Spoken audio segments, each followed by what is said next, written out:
So Forge has finally made its way into Halo Infinite with the winter update about a year after launch. And in terms of population, I can't say it really did too much for the game. As far as I'm aware, on Steam, the game capped out at about like 12,300 players after Forge got added, but the population has been slowly declining, and I've even seen it as low as 2,000 something players on Halo Infinite at a certain time after the winter update has already been out and Forge has already been added. And obviously we don't know what the Xbox numbers look like, but if the Steam numbers are any indication, you know, the population probably didn't move that significantly on Xbox either. So by no means did this winter update, did Forge revive this game. And maybe you consider that small increase in players a revival, but either way, this game has not been revived to a spot where a Halo game should be. Halo was one of the biggest games of all time, one of the most revolutionary games of all time, one of the most successful games of all time, a very well-known and beloved game. And Halo absolutely should be a top game, and it could have been. It still could be. But as many of us are well aware at this point, it doesn't seem like that's going to happen under 343's control. So anyways, let's talk about Halo Infinite Forge a little bit. No, I don't necessarily want to talk about the depth of Halo Infinite's Forge mode and all the different things that are possible in it. I just want to talk about how a mode that is so impressive, you know, didn't revive Halo Infinite like some people seem to think it would. Listen, Halo Infinite's Forge looked incredible before release, and it looks incredible now, and we're seeing people create incredible things. It's a very impressive tool to have in a video game.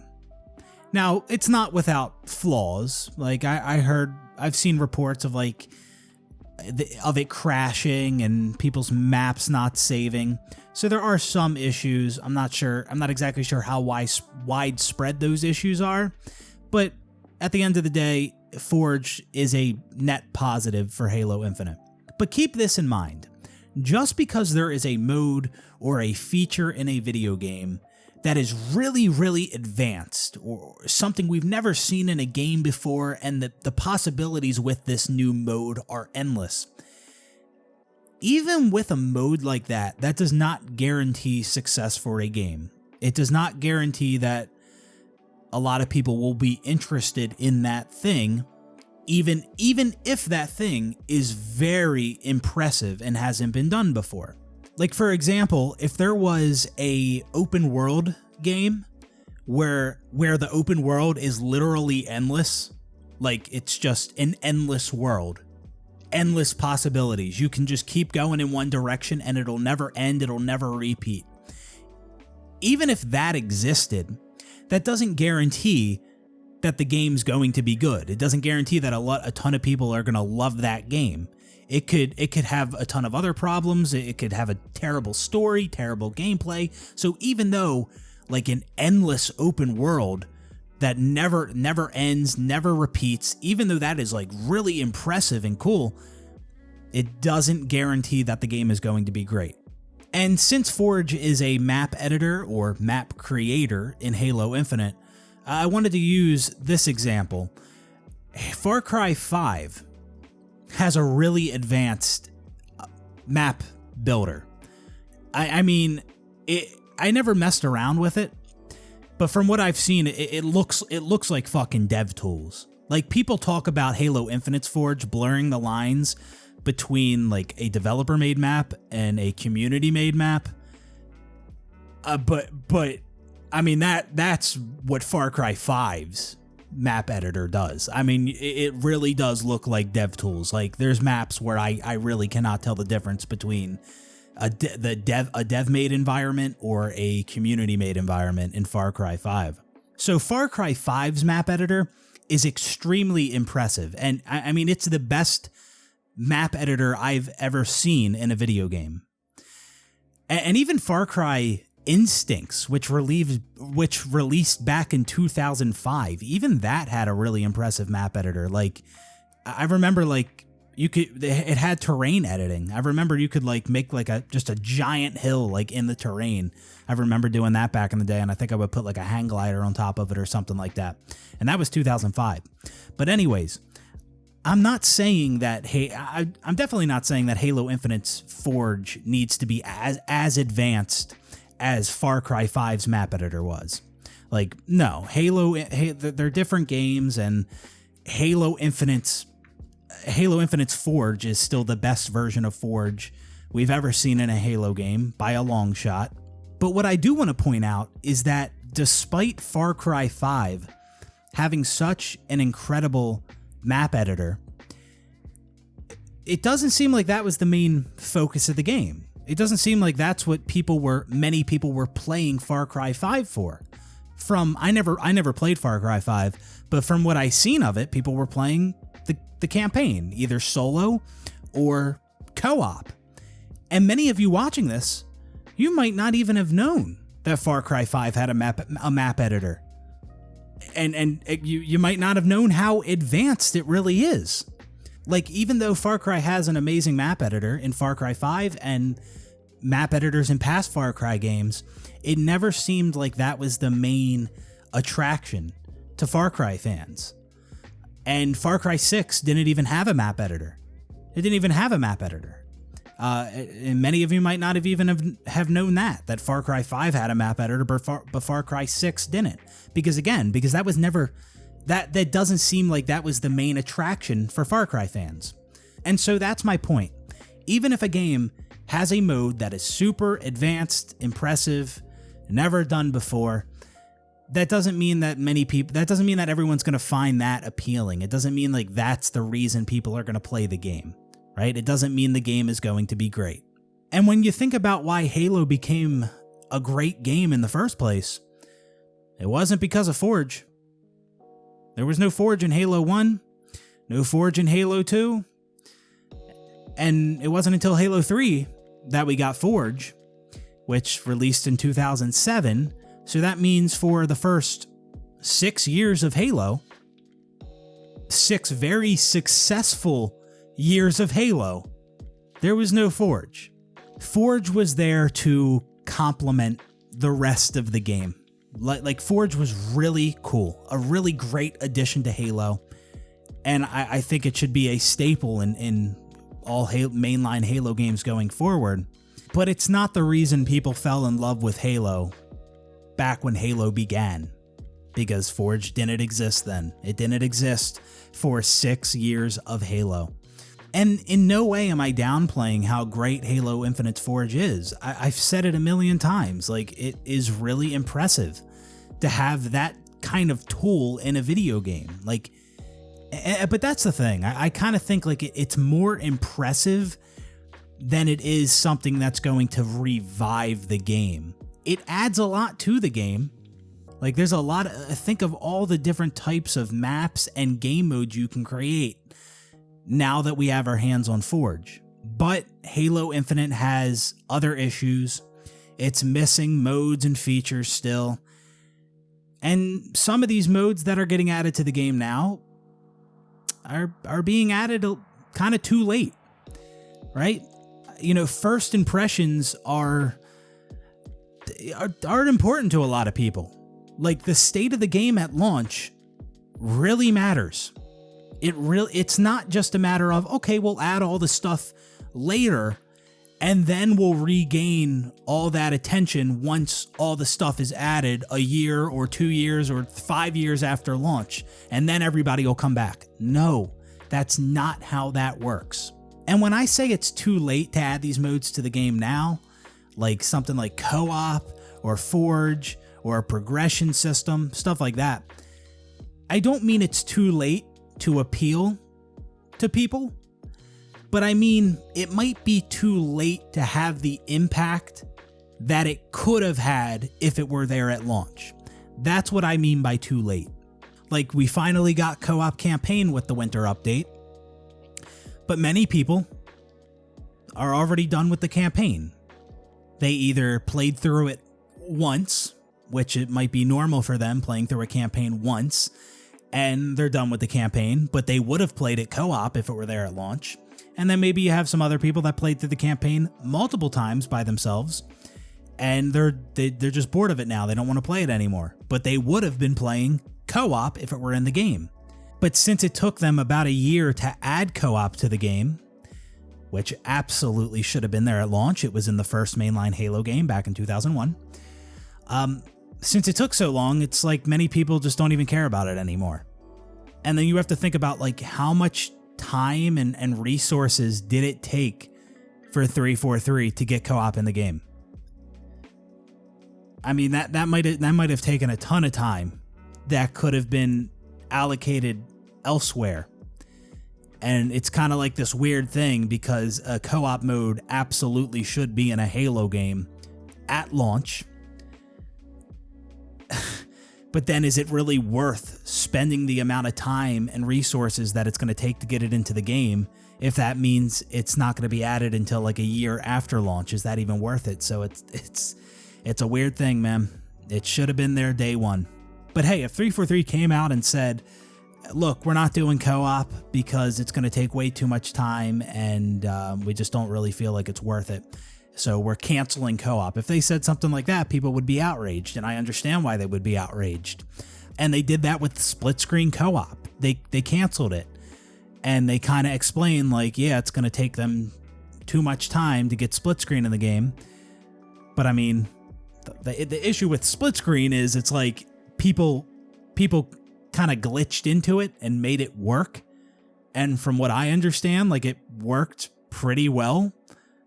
And even if it wasn't perfect and it was rough around the edges, I think, people would have preferred that version of split screen to be in the game as opposed to no split screen at all. And then 343 says like apparently they have like some standard for their modes, like it has to have a certain level of polish. But then you think about theater mode, which is completely broken, and that's in the game. So it's like, what's up with that? Anyways, the point I was making is that it might not be worth it for 343 to spend as much time as it's going to take to get these things in the game, even though they should have been there at launch.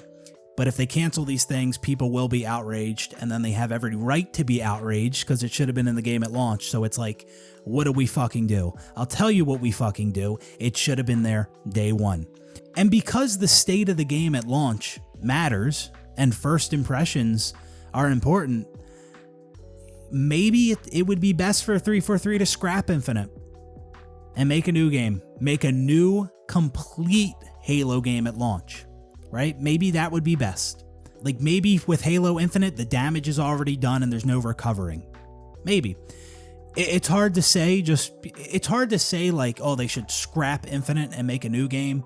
Cause like, they spent so much time on Infinite.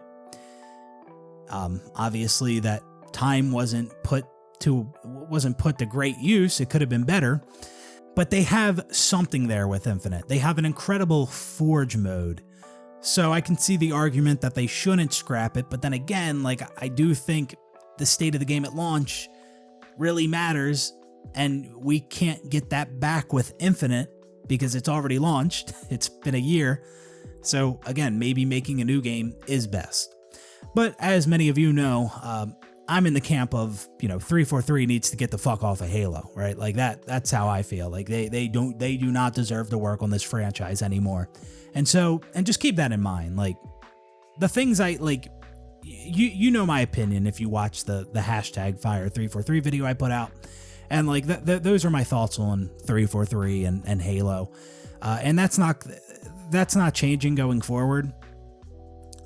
So as I continue to make videos talking about Halo, talking about 343, just know at the end of the day, I don't think they should be working on this franchise at all anymore. Like that hasn't changed. But since they are continuing to work on this franchise, I'm talking about it and I'm throwing out different ideas of things they can do. But again, I don't think they should be working on Halo anymore. Now, some people might watch this video and think I'm being ungrateful. Like, oh, you wanted Forge and now it's here and you're not enjoying it. Now you're just finding something else to bitch about. the game's not complete. It's still an unfinished game. They're still trying to finish the game. Like, it's not finished. Like, you know what I mean? Like, I explained this in a previous video. I don't want to give them credit for adding like one mode at a time, even if it's like really impressive, like Forge. I want the game to be finished, right? It needs to be finished. Then maybe I can give them credit, okay? Oh, hey, you guys finished the game, 5 years after launch. Great job. Good job, guys. Like, then maybe I can give them a little bit of credit, So don't act like I'm ungrateful for not, sucking them off because they added Forge when the game is still incomplete. Theater is still incredibly broken. There's no progression system in the game. Like, there's no progression system. The UI still has issues. There's still issues with the game. And since Forge has been out for a couple days now, I've gotten a chance to see some of the things people are creating in it. And one of the things somebody created was like a Fall Guys game mode. And that got me thinking, because Fall Guys at one point was extremely popular. Like, tons of people were playing this game, streaming this game, making content on this game. Fall Guys, like, it was huge as a while back. And I was thinking, like, Forge in Halo Infinite is Fall Guys times 1,000. You can do Fall Guys in Halo Infinite plus like a million other things. I mean, just Forge itself, you can create your own Fall Guys party game type of experience. You can create your own thing and then play that thing in Halo Infinite. Fall Guys never had a map editor, but I do think it is getting one, or it might have already been added. I'm not really sure. So why is it that Fall Guys, a fun party game, was as big as it was, but Halo Infinite Forge, a mode where you can create all kinds of Fall Guys-like experiences, is not doing the same numbers that Fall Guys was doing in its prime? Like, yeah, Halo Infinite didn't just release, it's been out for a year, but Forge just got added, and that's the mode I'm talking about. That's the mode where you can create things similar to Fall Guys, and even way more advanced than Fall Guys. There's so much variety there, and people loved Fall Guys, and tons of people played that. But again, Halo Infinite Forge isn't doing those same numbers. And so why is that? Well, I think it's a combination of things, but I'm just pointing out that even though Forge is really cool, even though it's something that many people would enjoy, doesn't mean it's going to revive the game.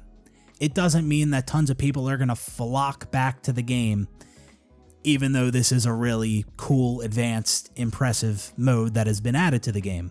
Again, first impressions are important. Presentation is important.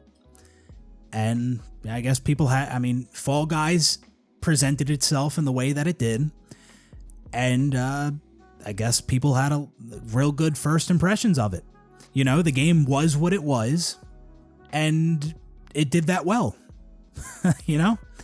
Halo Infinite is a Halo game, which has existed since 2001, so there was an expectation, and 343 completely dropped the ball.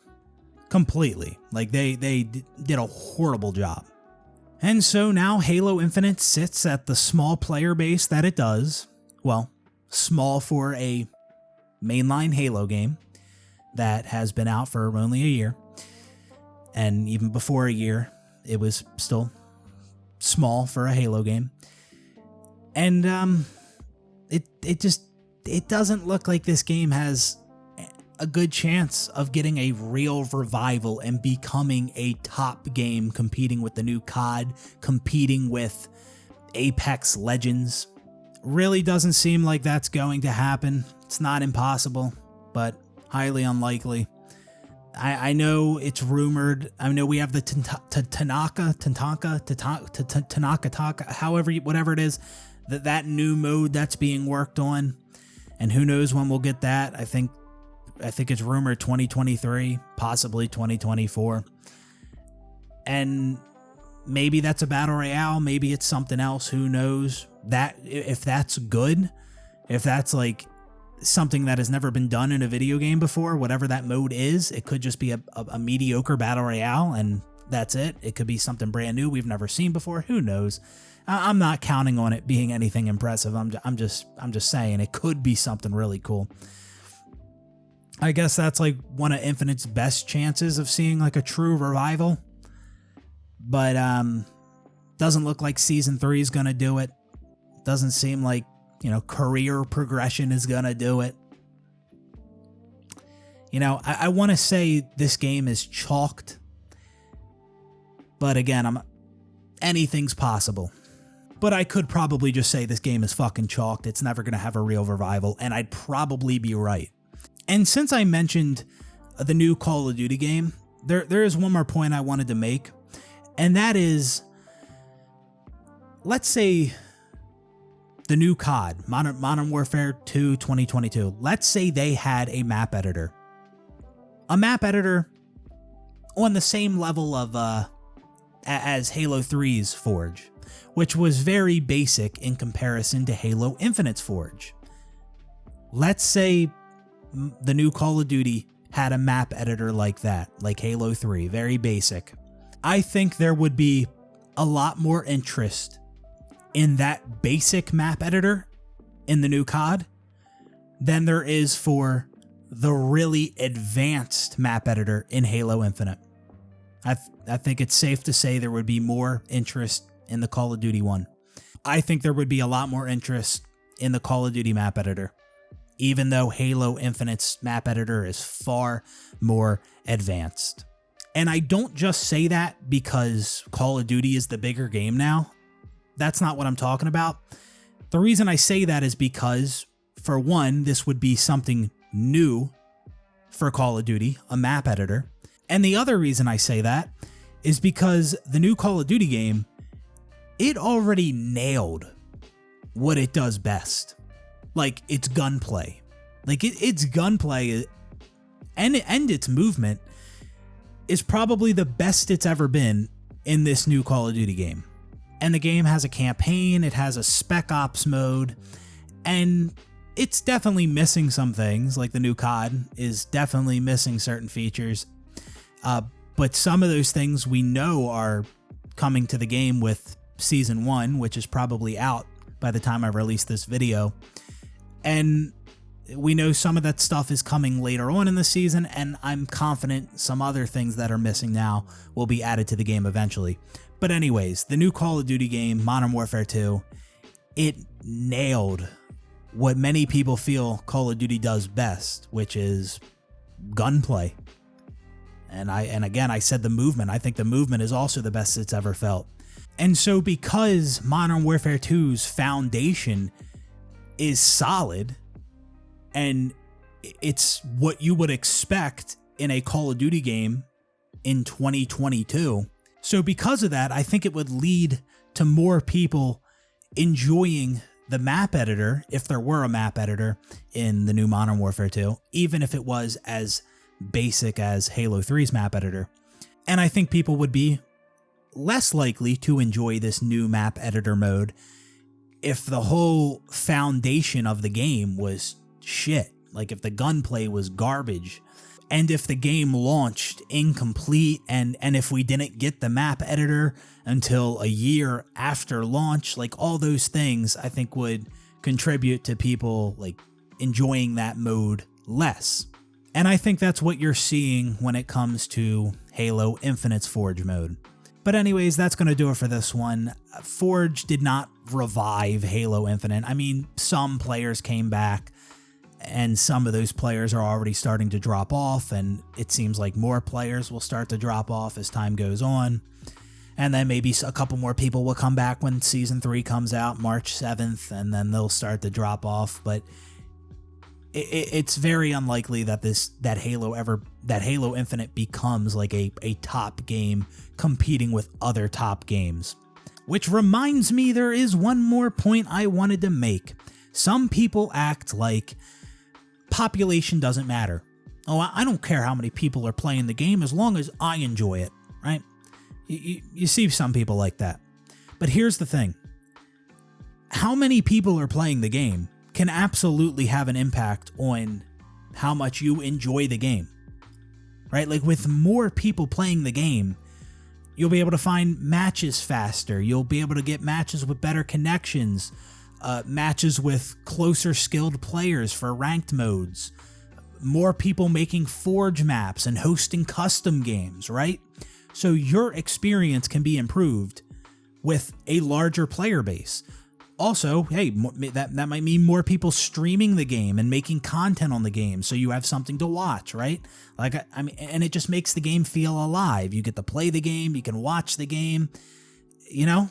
So I think some people act like the population of the game doesn't matter to them. They can enjoy the game regardless of how many people are playing it, but in reality, they enjoy the game more because people are playing it. Like, here's an extreme example. Let's say you're the only one playing Halo Infinite. Nobody else is playing it. Okay, well, you can't find matchmaking games.